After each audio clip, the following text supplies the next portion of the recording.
안녕하세요. 성북문화원에서 역사와 문화를 강의하고 있는 김주미입니다. 지난 시간과 이번 시간에 걸쳐 한민족과 삼조고, 태양 속의 삼조고에 나타난 밝음과 어둠의 미학에 대해 강의를 하고 있습니다. 지난주에는 일단 그 태양 속의 삼조고에 나타난 밝음과 어둠의 미학이란 강의를 하기 위해서 전제 요소가 될 수 있는, 전제 조건이 될 수 있는 태양의 상징적인 의미, 그 다음에 삼조고가 지닌 그런 상징적 의미에 대해서 살펴보았습니다. 태양에 대한 상징적인 의미는 크게 회귀성과 신생이란 측면에서, 그 다음에 천자와 천명의 하늘 세계를 대표하는 물상으로 왕권을 상징한다는 그런 측면에서, 그 다음에 또 세 번째는 광명과 농경의 풍요라는 측면에서 살펴보았고요. 그 다음에 이제 현조인 삼조고는 영혼의 전달자, 그 다음에 천명의 전달자, 그 다음에 공령의 전달자라는 측면에서 각각 상징적 의미를 살펴보았습니다. 오늘은 그 일상문의 도상 해석에 대해서 살펴보겠습니다. 그러면 오늘의 강의는 크게 일상문의 도상 해석을 얘기할 때 원으로 구성된 일상문과 원 안에 현조가 표현된 일상문으로 나누어서 이제 쭉 그 상징적 의미를 살펴보겠습니다. 그 일상문이라는 건 지난 시간에도 잠깐 언급을 했는데, 태양을 상징하고 이를 형상화한 문양을 일상문이라고 합니다. 그러면 먼저 원으로 구성된 일상문을 살펴보겠습니다. 원만으로 구성된 일상문에서 원은 태양의 속성인 무한의 순환론을 나타냅니다. 원의 색깔이 가해질 경우 붉은색으로 표현되는데, 붉은색은 양 중 양을 대표하는 태양의 속성과 함께 신생, 즉 밝음과 탄생, 삶 등을 의미합니다. 원과 현조가 결합된 일상문이 월상문은 달을 상징하고 그것을 형상화한 문양을 월상문이라고 합니다. 서로 짝을 이루면서 표현되는 것은 한나라 때부터입니다. 여기 보면 서로 태양 속에 삼조고와 같은 검은색, 그 다음에 달 속에 두꺼비와 같은 이제 두꺼비를 표현한 월상문이 되겠죠. 이렇게 서로 짝을 이루어서 표현된 거는 한때부터고, 그런데 그 남북조 시대를 지나 수당대가 되면 특히 중원을 중심으로 한 유교 문화권에서는 일상문에서 현조의 표현, 삼조고와 같은 현조의 표현이 잘 보이지 않습니다. 그래서 왜 그러면 그런 현상이 나타나냐? 일상문의 현조를 태양의 흑점을 나타낸 것으로 보았고, 태양의 흑점 역시 태양을 가리는 것으로 보았는데, 지난 시간에 태양은 뭐의 상징으로도 여겨졌다고 했죠? 왕권의 상징으로도 여겨졌다고 했잖아요. 그렇기 때문에 이 태양의 흑점, 이 검은색 이런 것들이 왕권의 상징인 태양을 가린다고 봤고, 그래서 그 우리가 일식과 같이 군왕의 상징인 태양의 흑점도 일식과 같이 군왕의 상징인 그 태양을 가리는 것으로 여겨져서 일상문에서 현조 표현은 점차 사라지고 원으로 태양을 형상화한 일상문이 보편화되었기 때문입니다. 아주 쉽게 얘기한다 그러면 유교 문화권은 누구와 밀접한 관련이 있다? 중국은 다민족 국가잖아요. 그래서 상고사회에서 한족의 전신을 하와족이라고 하고, 그다음에 이제 동이족, 우리나라가 이제 동이족의 가장 대표적인 집단인데 서로 대치하면서 역사 속에서 서로 대치하면서 이렇게 대치하게 되는데, 특히 농경을 중심으로 하는 한족의 문화를 대표하는 문화가 바로 뭐냐면은 유교 문화입니다. 그래서 유교 문화, 한족의 유교 문화권에서는 태양 속의 삼조고와 같은 현조가 태양을 가린다, 마치 일식과 같이 가린다고 생각해서 일상문에서 현조의 표현을 하는 것을 점차 어떻게 한다? 안 하게 됐다라는 얘기죠. 그래서 중원의 문화권에서는 태양을 표현할 때 삼조고와 같은, 그러니까 현조인 삼조고와 같은 새 없이 둥근 원만으로 표현하는 것들이 훨씬 더 많이 나타나게 됩니다. 그래서 여기 보면 그 원으로 구성된 명대의 일기인데, 명나라가 바로 누구에 의해서 세워진 나라다? 한족에 의해서 세워진 나라입니다. 그래서 이제 중원의 문화권에서는 점차 사라지게 된다는 것을 확인할 수 있습니다. 다음은 태양과 삼조고와 같은 현조, 지난번에 현조에 대한 설명은 말씀드렸을 거예요. 삼조고고 현조, 그 다음에 삼조고, 현조, 태양새, 하늘새가 결국은 다 같은 의미의 속성을 가진 그러한 새라는 것도 지난번에 이미 말씀드린 바가 있습니다. 그래서 태양과 삼조고와 같은 현조가 결합된 일상문은 뭐를 반영하고 있다? 동이족의 태양 숭배와 새 토템을 반영하고 있습니다. 따라서 대부분 이러한 일상문은 어디에 주로 나타난다? 동이족의 생활 영역과 그들의 이동 경로에서 주로 나타나고 있습니다. 그런 까닭에 한대 이후에는, 한나라 이후에는 중원의 문화권에서 멀리 떨어진 투르판 지역의 고분이라든지 고구려와 인접한 벽화묘에서 주로 발견이 됩니다. 그 다음에 앞에서 말한 바와 같이 일상문의 삼조고를 하늘의 대리자 또는 천명의 실현자로 볼 때 삼조고의 다리 셋은 천손으로서 신이한 능력을 지닌 최고의 권력자를 의미하며, 날개를 접은 채 서 있는 정지된 모습의 삼조고는 하늘의 대리자인 지배자의 확고한 위치와 함께 정치적인 안정을 나타냅니다.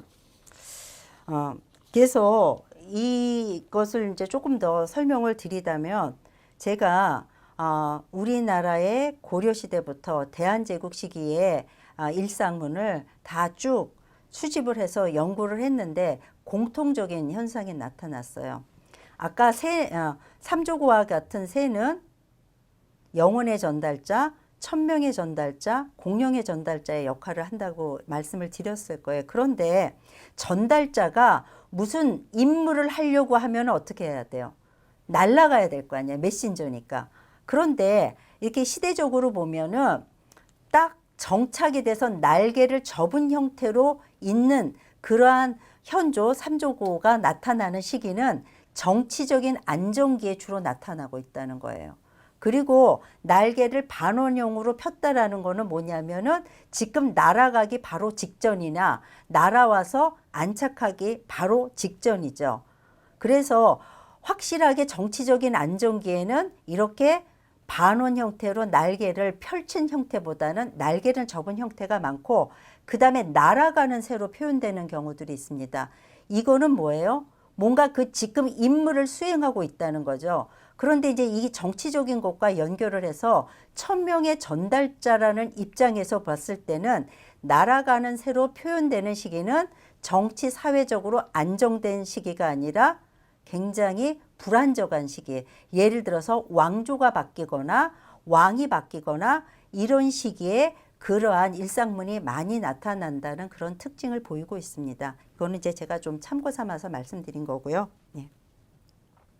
그래서 이처럼 동이족의 문화권의 일상문은 샤머니즘과 밀접한 관련성을 지니는데, 샤먼은 좀 옛날엔 제사장을 샤만이라고 했잖아요. 하늘과 땅을 이어주고 그다음에 신과 인간을 이어주는 매개적인 역할을 하는데 새가 지상과 천상을 넘나드니까 새를 뭐로 인식을 했다? 샤만의 정령으로 인식을 했습니다. 그래서 일상문의 그런 삼조고와 같은 새 표현은 뭐와 일정 부분 많은 관련성을 갖고 있다. 이제 고대 신앙인 샤머니즘과 밀접한 관련성을 지니고 고대 국가의 재정 일치적인 신권 정치적인 특징을 반영합니다. 그 다음에 원으로 구성된 일상문이 태양을 음양 중 양의 상징으로만 인식한 것이라며 태양과 삼조고와 같은 현조를 결합시킨 일상문은 생을 의미하는 붉은 태양과 죽음을 의미하는 까마귀와 같은 현조를 함께 표현함으로써 태양이 양의 상징만이 아닌 생과 사가 반복되는, 그러니까 탄생과 죽음이 반복되는 영원성을 지닌 대상으로 이해했음을 말해줍니다. 다시 한번 정리해서 말씀드린다 그러면 중원을 중심으로 한 한족의 유교 문화권에서는 태양을 뭘로 인식했다? 완전한 양으로 인식했다면 동이족의 문화권에서는 태양을 완전한 양으로 인식한 게 아니라 완전한 양 속에 뭐가 있는 거예요?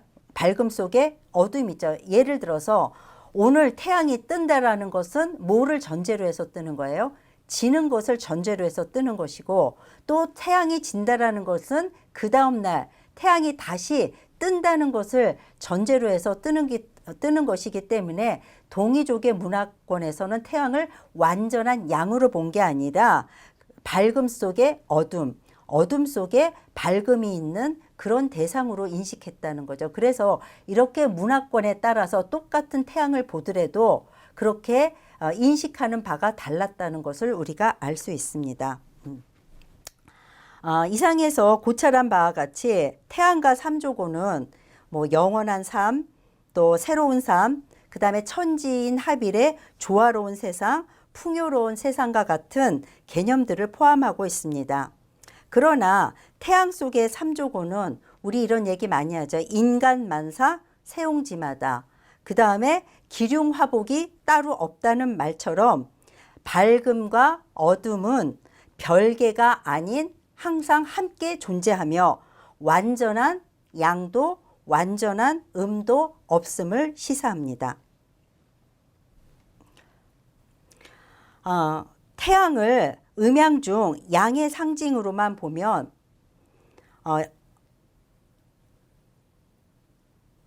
일상문은 둥근 원으로 표현할 수 있습니다. 왜냐하면 태양 자체가 소생하는 특성을 지니므로 원만으로도 생사의 순환과 신생을 거듭하는 태양의 속성을 나타낼 수 있기 때문입니다. 하지만 아까 말씀드린 것 같이 생명과 아침을 상징하는 붉은 태양 안에 죽음과 어둠을 의미하는 까마귀와 같은 현조를 함께 표현한 것은 밤이 지나면 아침이 오듯이 죽음과 어둠은 끝이 아닌 새로운 시작이며 생성과 소멸은 경계 없는 동반자라는 우주론을 반영한 것입니다.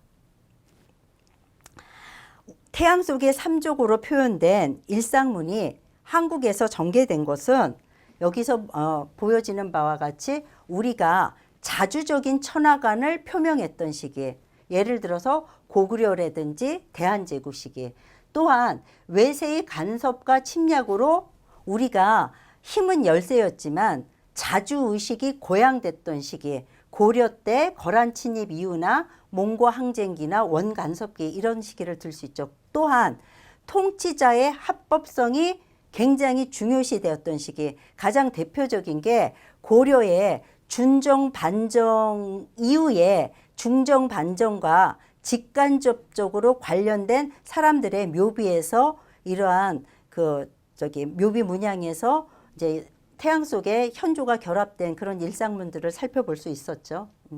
그래서 여기 보면은 이제 아까 말씀드린 그 자주적인 천하관을 보여줬던 시기, 고구려 시대.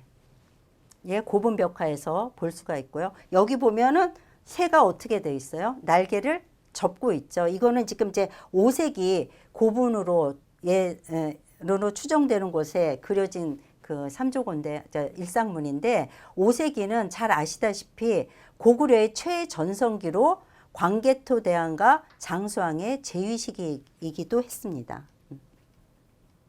그 다음에 거란의 고려 침입 이후에 제작된 지간국사 현묘 탑비에도 뭐가 등장하고 있느냐?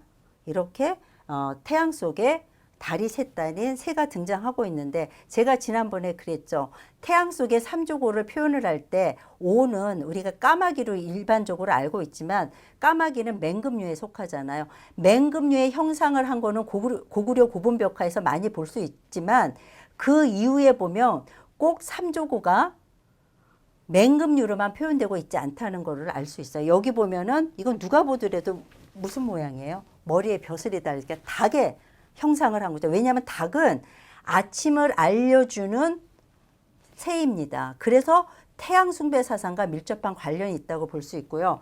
여기 보면은 청자에 있는데 다리셋이 분명하게 보이죠? 물새. 그래서 물새는 뭐에 속한다? 현조에 속한다는 얘기를 했을 거예요. 그리고 아까 소떼 신앙하고도 일정 부분 연결이 되어 있다 그랬는데 소떼 위에 올려지는 새는 지난번에 뭐라고 했죠? 주로 물새이면서 철새, 그 다음에 또 까마귀와 같은 새가 올려진다고 했죠.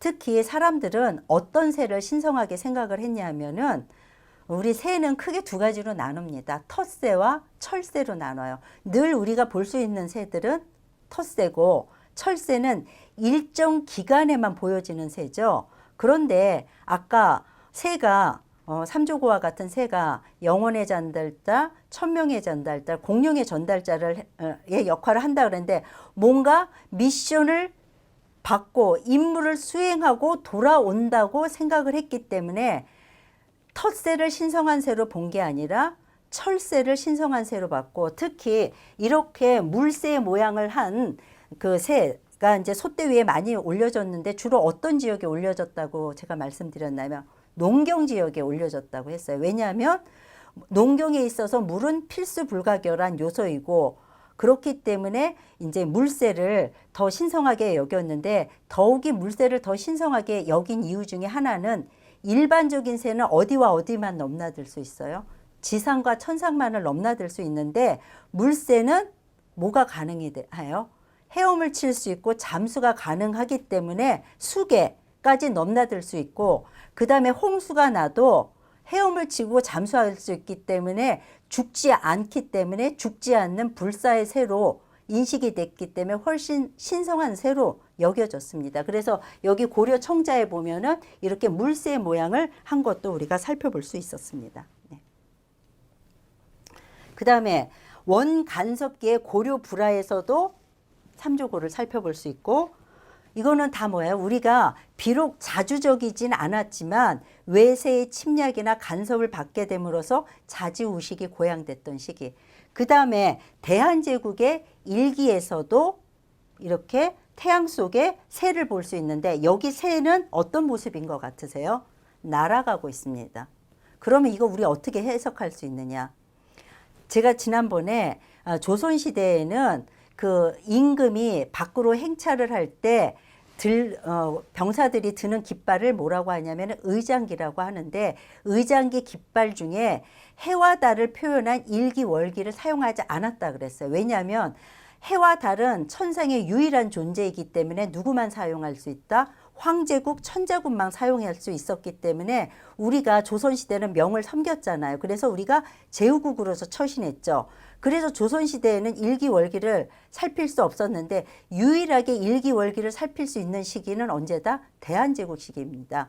우리가 서구 열강의 침탈 과정 속에서 조선이 몰락해가는 상황에서 마지막 몸부림으로 고종이 조선 왕조를 종언을 고하고 그 다음에 대한제국을 탄생을 시키면서 우리가 주변에 있는 일본이나 청과 대등한 천하국이고 황제국이라는 것을 대외적으로 표방했던 시기이기 때문에 일기월기가 등장이 됐고 그 안에 이제 새가 표현했는데 그러면 이 날아가는 새는 뭐라고 볼 수 있다? 천명이 조선에서 어디로 옮겨갔다? 대한제국으로 옮겨갔다는 그런 해석도 해볼 수 있을 것 같습니다. 그 한국사에서 태양 속의 삼조과 같은 현조가 등장하는 것은 또 언제냐 하면은 그 권력자의 그 정당성이 굉장히 합법성과 정당성이 굉장히 중요한 시기. 그래서 여기 보면은 그 이곤이라는 사람, 박운이라는 사람의 묘비의 문양에 그 일상문 해를 상징하고 이를 형상한 문양이 등장하는데 그 안에 보면은 새가 날아가는 모습으로 표현이 되고 있죠. 그리고 다리셋도 분명하게 표현되고 있습니다. 여기서 날아가는 새의 모습은 우리가 어떻게 해석할 수 있느냐? 천명이 누구에서 누구한테로 연산군한테서 중종으로 천명이 옮겨갔다라는 그런 상징적 의미를 갖고 있다고 볼 수가 있고요. 그 다음에 여기 보면 다리셋이 분명하게 표현되고 있는데 사실은 반정이라는 거는 사람이 인위적으로 임금을 바꾸는 것을 반정이라고 하잖아요. 그런데 이 중종이라는 임금이 인간에 의해서 인위적으로 바뀌어진 임금이 아니라 하늘의 명에 의해서 바뀌어진, 이건 다리셋은 천지인 합일사상이라고 말씀드렸잖아요. 그런 어떤 상징적 의미를 담고 있는 것이 아닌가, 그러한 해석이 가능합니다. 그래서 좀 전에 말씀드렸다시피 그 우리 한국사에서 태양 속에 그 삼조고와 같은 현조가 등장하는 시기는 크게 세 수로 볼 수 있다는 거죠. 첫 번째, 다시 한번 정리를 하면 우리가 자주적인 천하관을 갖고 있었던 시기, 그리고 비록 자주적이지는 않았지만 외세의 침략이나 이런 간섭 등으로 자주성이 고양되었던 시기, 그 다음에 통치자의 합법성이 절실히 요구됐던 시기에 주로 많이 나타나고 있다는 것을 알 수 있습니다. 이처럼 태양과 현조가 결합된 일상문이 대내적으로 어려움을 겪었던 시기에 특히 많이 나타나는 것은 태양 속의 삼조고가 국난이나 정치적 혼란과 같은 어려움의 시기가 지나면 밝은 세상이 올 거라는 희망의 메시지를 담고 있는 것으로 이해됩니다.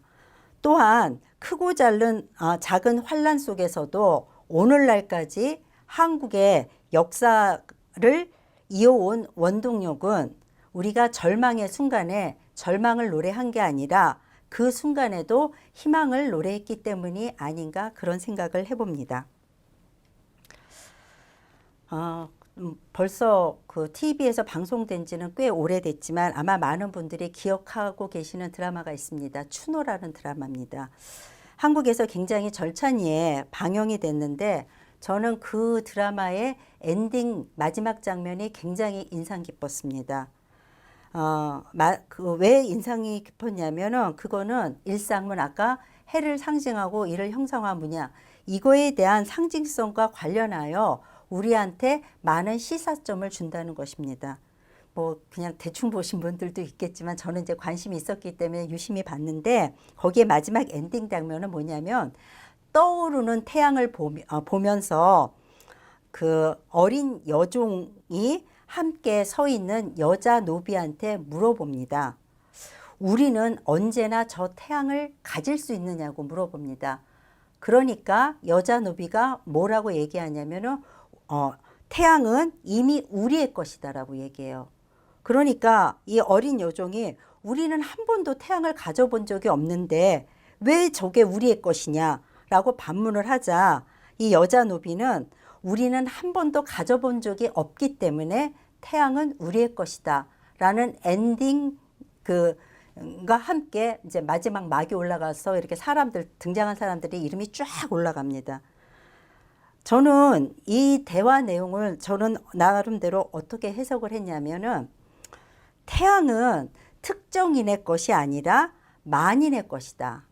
그리고 소유하는 것이 아니라 함께 공유할 때 그 빛을 발하고 따스함을 전할 수도 있다. 이런 얘기를 하고 있는 걸로 저는 느껴졌어요. 그리고 이 같은 메시지가 바로 우리가 일상문, 태양을 상징하고 이를 형상화한 일상문에 담긴 진정한 의미의 밝음과 어둠의 미학이 아닌가, 그런 생각을 합니다. 하지만 많은 사람들은 엄청난 광명과 열기를 지니고 있는 태양을 감히 가지려 합니다. 그래서 태양의 광명과 열기로 인해서 시각을 잃거나 또 치명적인 화상을 입게 됨으로써 생명을 잃기도 합니다.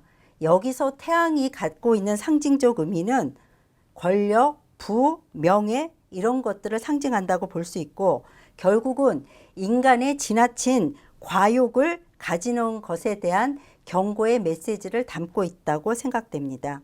한편 영혼의 전달자, 천명의 전달자, 공령의 전달자의 성격을 지닌 삼조고를 일상문에 등장시킨 것은 태양의 정령, 기운을 지상에 전달해 줌으로써 하늘과 땅을 이어주고 만물을 살리고 풍요와 행복을 이어주는 그러니까 삼조고의 그런 행복 바이러스 이런 개념을 일상문에 담고자 했던 것으로 풀이됩니다. 또한 어려움과 위기 속에서 나 자신을 자각하는 것도 쉬운 일은 아니지만 그보다 더 어려운 것은 안락함 속에서 자신을 일깨우는 것이며, 전자와 후자의 노력이 함께 어우러질 때 진정한 의미의 행복이 실현될 수 있다는 것을 말해줍니다. 일상문에서 하늘과 땅을 연계하는 매개자로 등장하는 삼조고의 다리셋은 아까 말씀드린 대로 샤머니즘의 세계관을 반영하는 측면이 강합니다. 천지일합일사상을 나타내면서. 그렇지만 이것을 현대적인 의미로 우리가 봤을 때 이 다리셋은 관계와 작용, 조화와 사랑, 즉 상생을 의미한다고 해석할 수 있습니다. 왜냐하면 인류의 전체적인 행복을 실현하기 위해서 절대적으로 필요한 것은 나 혼자만이 아닌 다른 사람과 관계하고 조화를 이루면서 함께 살아가는 그런 사회를 만들어가는 노력이 필요하기 때문입니다.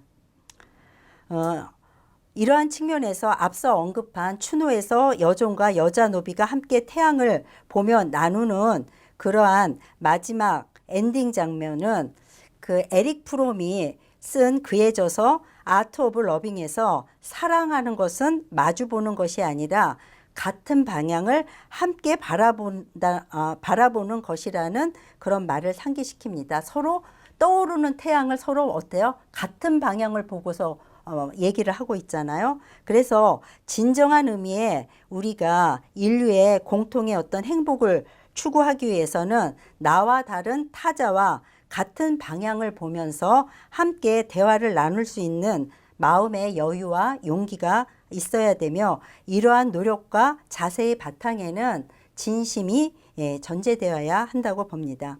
끝으로 고단한 삶을 사는 분들한테 꼭 말씀드리고 싶습니다.